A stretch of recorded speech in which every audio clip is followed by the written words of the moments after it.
Edmond Floquet, dit Grand Jules, ouvrier forestier, a 17 ans lorsqu'il intègre le maquis Surcouf. Ce maquis, l'un des premiers fondés en Normandie, fut créé par Robert Leblanc, un épicier de Saint-Étienne-l'Allier. Il opérait au cœur d'un triangle composé de Pont-Audemer, Bernay et Rouen. Affrontant très souvent des forces supérieures en armes et en effectifs, les hommes du maquis attaquaient par surprise et échappaient à la poursuite de l'ennemi grâce à leur bonne connaissance du terrain et des lieux de refuge. Et dès le 1er juin, la BBC a mis la résistance en alerte avec la diffusion de messages. L'heure des combats viendra. Les dés sont sur le tapis. La tête d'Edmond Floquet est mise à prix par les Allemands, 600 000 francs. Les nazis l'ont condamné à mort. Le soir du 5 juin, le maquis Surcouf est rassemblé à la ferme de la Pilvidière, près de Saint-Benoît-des-Ombres. On avait reçu l'ordre depuis la bivellerie à Tourville-sur-Pont-Audemer de nous replier ici. Combien est-ce que vous étiez ici à peu près dans cette... 140, 150 à peu près, ce qui était de trop d'ailleurs. La preuve, dans les jours qui vont suivre, on va s'en rendre compte.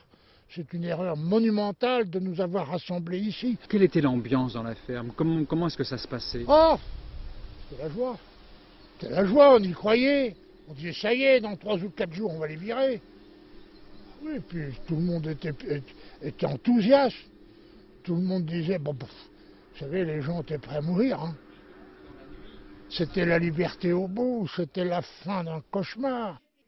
Les hommes du Surcouf savaient que des faits historiques se déroulaient à quelques kilomètres de leur lieu de campement.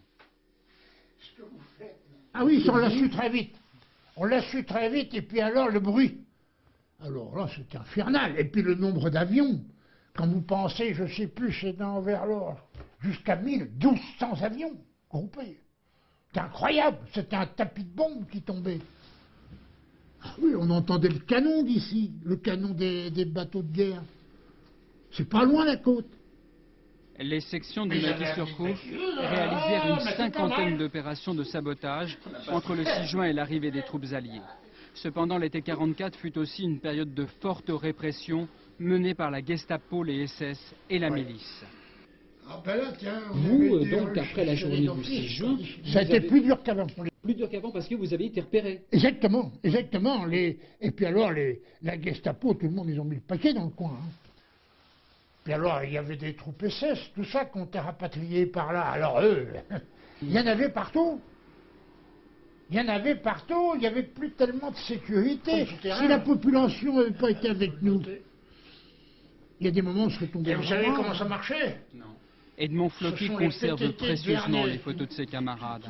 Un grand nombre de maquisards a été tué après le 6 juin 1944. Pour mieux comprendre combien la répression fut dure, il faut se rendre au carré des maquisards au cimetière de Pont-Audemer.